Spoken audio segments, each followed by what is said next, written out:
Hi, here we are, getting ready for the I Ching for this week. You know, the I Ching is literally means the book of changes, and it definitely guides us through change. There's no doubt about that. But it's also a book of answers. It's a place we turn to find our way when we get lost or we have some big decisions to make. It's a great place to go, and that's what I do each week. Is I keep in mind everybody who's going to be listening, and I open the doorway and bring it to you. I think you may know by now this is my interpretation and my translation of the I Ching. Early on, I found that the translations I was using from the 60s, they're steeped in old ideas, you know, the old really from almost 3,000 years ago. Ideas about marriage, ideas about business, ideas about living in the world. For that time, they were pretty accurate and very helpful, but they become very obtuse, hard to understand. So I got back in and dove into it, and now I bring it to you, the I Ching, with a modern look and a modern translation. So fasten your seatbelt. Here we go.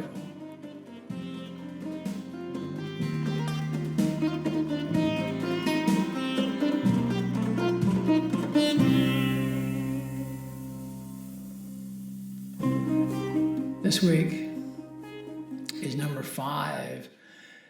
XU, Kukshu, it's attending. In the hexagram, the 3 lines above tell us it's a test, there's a time, a critical time. The ones below tell us that we have the energy of spirit power supporting us, and it's right behind us.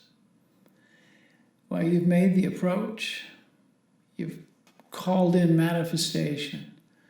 Now you've been waiting with patience, and now it's time for a little more patience, and that is the key. That's the key to the formula. It's waiting, being present. In that, success will come as you nourish what needs attention, and that's what's important as we look in our life. We could look to see what is it that is needing attention in our life? What is it that is going to bring us forward and help us to make our way? Look to your spirit. Look to your spirit. Transform yourself at this point into a great cat. Think about that. Think about you're a great cat in the wild, and you're crouching and waiting for the opportunity to make you move. While waiting to make you move, look to the things you've developed as if they were your clouder, your group, your family, being sure to protect them and not to ignore them. See the needs of your projects. Doing this from a quiet place, remember. See what your projects need now. What does your relationship need? What does the tribe need? What's necessary? What about your family? Keep them all close. That's the clouder. Keep them all close. And keep everything around you well-nourished and looked after. Because, you know, you're asking for manifestation. There's nothing wrong with that. But now we have to look after what it is that we have, and we've got to be protective. Be now of a joyous heart during this period of waiting, in stealth for the correct time to seize the opportunities that are close so you can feel them, but you can't see them yet. You know, that feeling, you know that they're there. Waiting is a necessary ingredient to the recipe of success. While you wait, know that the waiting will end and the needed nourishment will come. That's being in the positive space. You know, look, there's a balance between positive and negative, and we go in and out of both. And this is the time where you come into the positive place. That's what nourishment is, right? Come into the place of nourishment. If you're impatient, that shows weakness. It shows a lack of belief. But fate's got you by the hand right now. So have now that inner strength to roll with fate and bide your time. This action allows all elements to align in perfect order. Any weakness or self-deception at this time will sour the water and make anything you bring in toxic, right? So hold on. Don't create a toxic well. Be light of heart. Be light of heart in this by understanding that this is fate. and you will avoid any unnecessary or dangerous actions or delays that are going to cause you problems. Have confidence that with proper and considered action, you're moving toward the greater good for you and for all you touch and all you inspire and all you feel. Feel light and dance.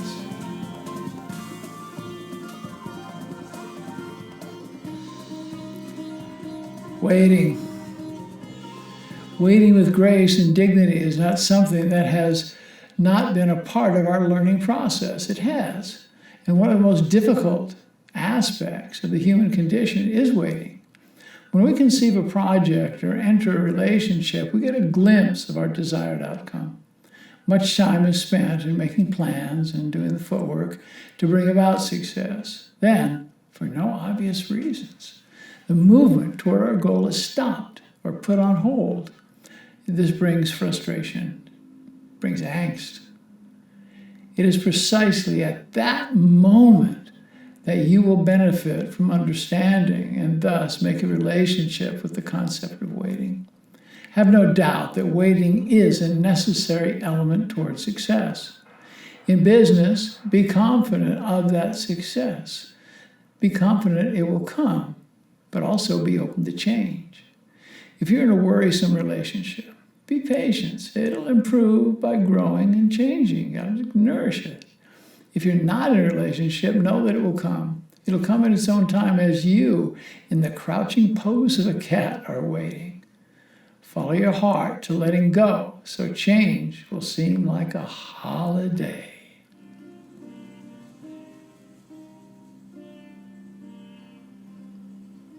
You know, while you're waiting, these elements, embrace these elements: dignity in how you move in the world, integrity come from your truth, compassion and kindness.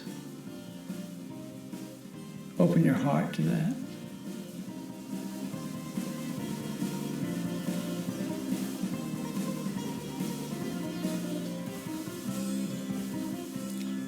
The sexagram advises us to eat, drink, and be merry during the time of waiting. You see, waiting is not time wasted. Make it a ceremonial time, a time to look inward.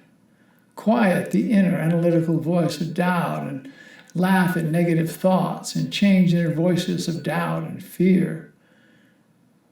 There's words of love and correctness that are going to open these doorways. That's what makes way for change. That's about nourishment. Nourishment is coming. Nourishment is going to be there for you to get onto and take it that way. Ancient cultures, they didn't worry when the rain did not come. They didn't fret when the fields were not being nourished. What they did is they went to ritual, dances, ceremonies, included rain dances, gifts to the gods, finding gratitude for what they already possessed, and it worked. And when the rain or the winds did not come, changes were made. Crops were moved or changed, and the creative force came without effort or thought. That's just the way it was. All understand, and we all need to understand from past history, that these people and the tribes, they knew they were not in charge, but they moved how they had to. The shamans and priests were not in control either, but they were there to lead ceremonies and to take people in. What was a defining component was belief in the tribe and belief in themselves as they joined with the spirit of those that had gone before them and kept the will of life, birth, and death all rolling. The awe of the people at how it all worked was fuel for the joy and abundance of the collective, the community. And that's so important for us now, to recognize our community, to nourish our community, to bring it close. They might not be the community that you're living in. They might be worldwide that you grasp them, but they're there. And understand, you've met your tribe and you'll meet more. That's the way it is for us right now. Do your ceremonies during this time. Give yourself gifts of patience and tempered merriment. Man, have a good time. But don't go over the line in merriment. Just don't indulge too much, but have fun. This is going to fill the void and allow you to wait with proper intent to receive.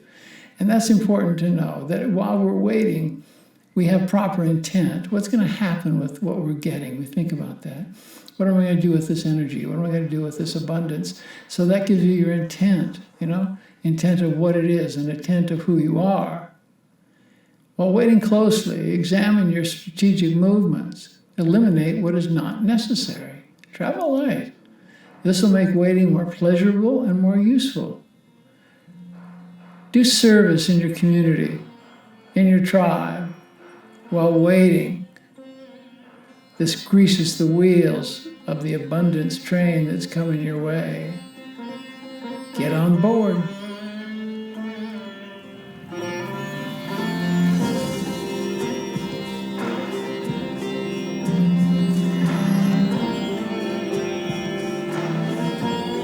The music today is Leonardo Prakash. If he comes through your town playing, do everything you can when they open up the doorways for performance. But until then, on Spotify, take a listen. Beautiful stuff. So, I close for the reading this week, and I say, in Lakesh Alakim, I am the other you. And I like it that way. Yes, I do. Namaste, my brothers. Namaste, my sisters. Dance the dance of love. And namaste, y'all. I love you from here at the 20th parallel. Yes, I do.